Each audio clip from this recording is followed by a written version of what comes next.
everybody, welcome to Wild Boy Movies, the place to talk movies, and today we're going to be reviewing Five Nights at Freddy's, the film based off of the hit video game series that took 8.5 years to make. Right now I'm going to have some information up on screen for you to read, like director, runtime, and PAA rating. All of that will be up on screen for you to read right now. But be sure to hit that like button, subscribe if you haven't already, and comment down below your thoughts on the Five Nights at Freddy's movie. But without further ado, let's get right into the pros. Alright, starting off, I gotta go ahead and praise how faithful this movie is to the games. I mean, of course it has to be because one, the entire fanbase would be completely nitpicky if everything in this movie wasn't game accurate, and two, Scott Cawthon did have an involvement with this movie, and he was basically the overheader of the project to make sure everything was lore accurate. And yeah, as someone who's like very surface knowledge level of Five Nights at Freddy's, there were a lot of things in here that were accurate to the lore, like the famous spring lock scene, even though it's not that bloody and gory as some of us would have hoped it would have been. And sticking to that, there are a lot of Easter eggs within the FNAF franchise that are put into this movie, like Ella from the FNAF books, or Balloon Boy, who appears like 3 or 4 times in this movie, even in the post-credit scene. And I love how some YouTubers who are most known with the FNAF community got the opportunity to be in this movie, like KoreX Kenshin and Game Theory MatPat. Sad that Markiplier wasn't able to be in this movie due to scheduling conflicts with his own movie, The Iron Lung. But the YouTubers who did end up making appearances in this movie, I feel like it was well deserved for them, even if I don't know like the majority of those other content creators. I also will say that they did make use of that PG-13 rating, because although some of us would have wanted this movie to be rated R, I think there was enough in here that they could have done good enough with a PG-13 rating, especially the cupcake. Like, that is gotta be like the most insane thing that's ever happened in this movie, like that cupcake jumping towards you and chomping on your face. But there are other stuff in this movie that I felt like that they did well in a PG-13 setting, like that spring lock scene that I mentioned earlier, or even Max's death where it replicates the bite of 87. But I really do think that they done enough that they could have satisfied a lot of us by having a PG-13 rating and doing some interesting stuff, but not tossing it over to make it an R-rated, because they don't want to alienate some younger audiences who might be interested in seeing this movie. I also really gotta go ahead and praise the cast in this movie, because I thought they did a pretty good job in here. You got Josh Hutcherson as the character of Mike Schmidt. I really like the acting that Josh does with that character. I even like the story that they went ahead and added with this character, with him trying to find who kidnapped his younger brother. Piper Rubio was a great addition to this movie, as well as the character of Abby, Mike's younger sister, and I thought like she was like a pretty vital part to this movie, at least towards the end of the movie. Elizabeth Loyal also does a great job as Vanessa, the security cop who goes to Freddy Fazbear's to help Mike. Like, I thought it was interesting that they connected her to William Afton, and definitely seems like that they could be hinting with her becoming bad, because in the games there is a character named Vanessa in Security Breach that becomes like this Vanny Bunny animatronic.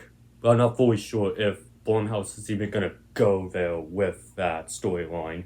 But honestly, the best actor in this movie has gotta be Matthew Lillard as William Afton. Like, the dude is just bringing that same energy that he brought in 1996 with the character of Stu Marker, and brought it into the Yellow Spring Bonnie suit. Because I thought William Afton in here was a pretty great character, but there are some things I don't like with this guy, and we'll get to that in a bit. I also gotta go ahead and praise like the pizzeria setting in this movie, because this generally looks like a pretty cool looking place that if this place actually existed, and it did at one point, I would definitely want to visit there to explore the place. Like, it's a cool looking building and it feels like you got that Chuck E. Cheese aesthetic with this place.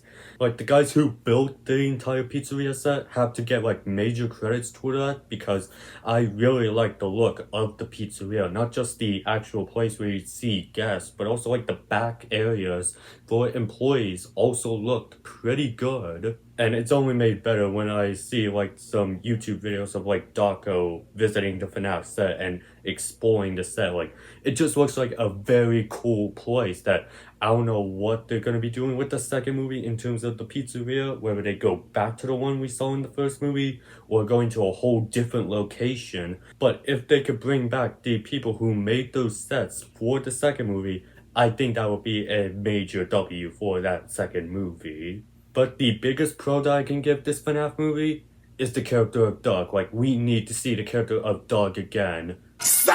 No, for real, the biggest pro that I can give this movie has to be Freddy and the other animatronics in this movie because I felt like that they were honestly like the true stars of this movie. Like, for one, you gotta go ahead and praise the Jim Henson Creature Shop who built these animatronics for the movie. Like, those are actual practical suits that people are wearing, except for Foxy, because that was a whole puppet. I just love how they look game accurate to like what we know them from the games instead of like majorly changing them. Like what us Sonic fans had to deal with back in 2019 with the ugly Sonic situation. Like these are essentially just kids whose ghosts are possessing these animatronics because William Afton took them down. Which is why we get scenes of these animatronics building forts with Abby, which I did feel like fit into this movie because the animatronics were possessed by dead kids. But some of the times that when the animatronics were threatening and menacing,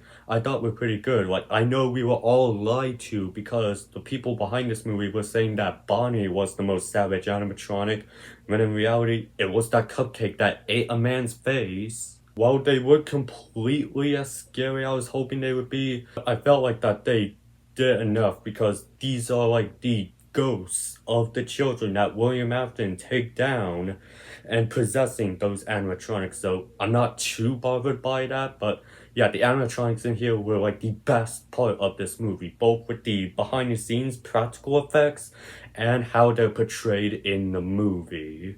So yeah, I honestly really enjoyed this movie. I do think it's one of the best video game movies that we've gotten. Definitely in my top 5. And I'm very excited to see where they go with the sequel.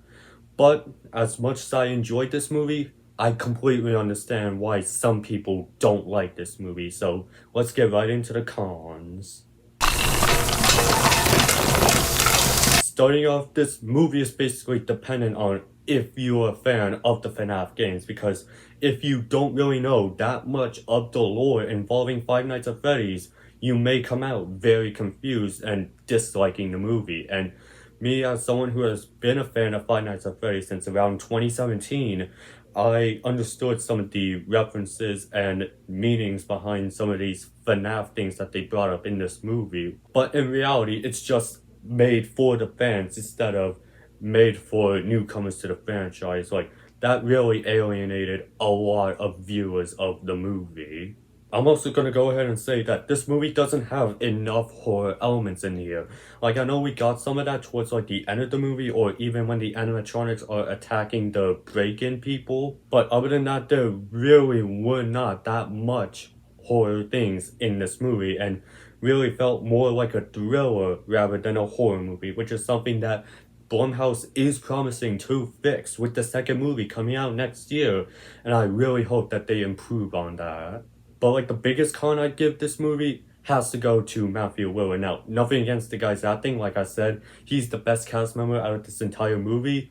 It's just the amount of screen time that they gave Matthew Lillard in this movie. Like, they put him towards like the beginning of the movie, and then he doesn't show up until the very end of the movie. Like, in total, we only got like at least 4 minutes of William Afton in this movie. At least that's my estimate. I also felt like that the Steve Raglan alias really wasn't that needed at all because police doesn't seem to be on the hunt for him, so what's even the point of giving that alias at all? But putting that aside, I'm just hoping that with FNAF 2 releasing next year, I'm hoping that we get a lot more of William Afton in this movie. Especially now that he's become the character of Springtrap, I'm wanting to see him do a lot more creepy and menacing things as that particular character that we're all very excited to see. But putting all those cons aside, I really much enjoyed this movie. I do think that it's a lot of fun and my favorite Blumhouse movie that the company has ever put out. And I'm very excited to see where they go with the sequel, especially knowing that we are getting the toy animatronics in that second movie. So for my scorecard, I'm gonna give the FNAF movie 5 stars, with the score out of 10 being 10 out of 10, with the percentage being 100%, with a grade of A+, with my final verdict being worth the 8.5-year wait.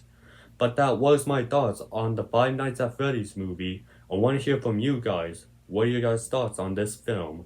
Go ahead and leave that down in the comments section. And while you're at it, be sure to hit that like button, subscribe if you haven't already, and I will see you in the next video. And have a great day.